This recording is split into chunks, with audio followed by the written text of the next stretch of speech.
ये वीडियो आपके लिए काफी दिलचस्प हो सकता है। आपने सुना है ना कि दुनिया में हर चीज एक स्पेसिफिक फ्रीक्वेंसी पर वाइब्रेट कर रही है, और जब आप खुद को उस फ्रीक्वेंसी पर ट्यून इन करने लग जाते हैं तो आप उस चीज को अट्रैक्ट करने लगते हैं। फॉर एग्जाम्पल, अगर आप खुद को वेल्थ की फ्रीक्वेंसी पर ट्यून इन कर लें तो आप पैसा अट्रैक्ट करने लगेंगे, या आप खुद को किसी ऑब्जेक्ट की फ्रीक्वेंसी पर ट्यून इन कर लें तो आप उसे अट्रैक्ट करने लगते हैं। यानी जिस भी फ्रीक्वेंसी पर, जिस भी एनर्जी पर आप अपने दिमाग को अलाइन करते हैं, वो आपके लिए उसको अट्रैक्ट करना शुरू कर देता है। लेकिन ऐसे में जब आप अपना पूरा दिन एक आफ्टर मोड स्टाइल में जीते हैं, आप एक आफ्टर मोड मॉडल पर जीते हैं, तब आपके रिजल्ट्स भी डिलेड होने लगते हैं। अब दिन भर परेशान रहते हैं कि यार मेरे साथ ही ऐसा क्यों होता है, मुझे ही रिजल्ट्स क्यों नहीं मिलते, मुझे वो चीज़ क्यों नहीं मिलती जो मुझे हमेशा से चाहिए।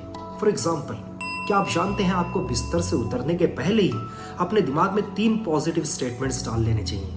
उसके बाद दिन भर में पॉजिटिव सोचना अच्छा है, लेकिन दुनिया के शोर शराबे में वो उतना परिणाम नहीं दिखा पाता है जितना पहले दिखाता है।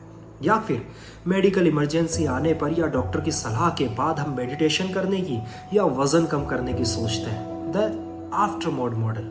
अगर आपने पहले से काम किया होता तो आप फिजिकली फिट भी होते और उस परेशानी से आपको नहीं गुजरना पड़ता। या 100 में से 100 केसेस में गुस्सा करने के बाद हमें लगता है कि यार बेफिजूल में भला बुरा कह दिया, या मैं कुछ ज्यादा ही बोल गया। The after mode model. लेकिन अगर आपने पहले से सोचा होता तो आप खुद को बहुत रिलैक्स रख पाते। अगर आप ठीक से ऑब्जर्व करें तो आप देखेंगे कि आप दिन भर में अपने सभी काम एक आफ्टर मोड स्टाइल में करते हैं, जिससे आपके रिजल्ट या तो देरी से आते हैं या नहीं आते हैं। और इस ट्रैप से बचने के लिए आज ही लिस्ट बनाएं कम से कम ऐसे 3 कामों की जिन्हें आप आफ्टर मोड से बिफोर मोड में शिफ्ट कर रहे हैं, और आप देखेंगे कि कुछ ही दिनों में आपको अपनी जिंदगी में सरप्राइजेस मिलने लगेंगे।